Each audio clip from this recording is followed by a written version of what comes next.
Yan, good morning. Coffee break muna tayo. So habang tayo nagkakape, mag-usap tayo sa about road safety. No? Ang road safety ay ginagawa ito ng isang driver. Depende yun sa pagkaunawa mo.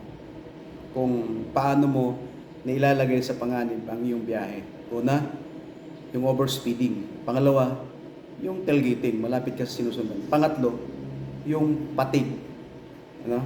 Yung patig management mo. O kaya yung overpatig na tinatawag. Dapat alam mo, kapatid. Bilang isang driver, dapat alam mo kung kailan mo na ilalagay sa panganib ang iyong sarili at ang iyong sasakyan at ang kapwa mo mga motorista at iba pang mga nasa paligid po natin.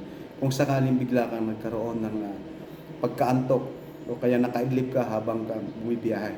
Parang ano yan, parang bomba yan na hindi mo alam kung kailan sasabog. Pero dahil ikaw ang driver, ikaw ang piloto, ikaw ang may control, magkape ka muna para pawiin ang antok.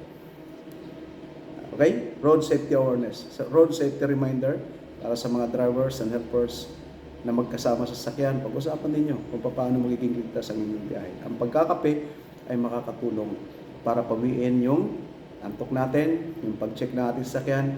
Sa ating muling pagbalik, sa ating pong pagbibiyahe, pagpapatuloy, makikita mo yan, yung improvement ng iyong katawan.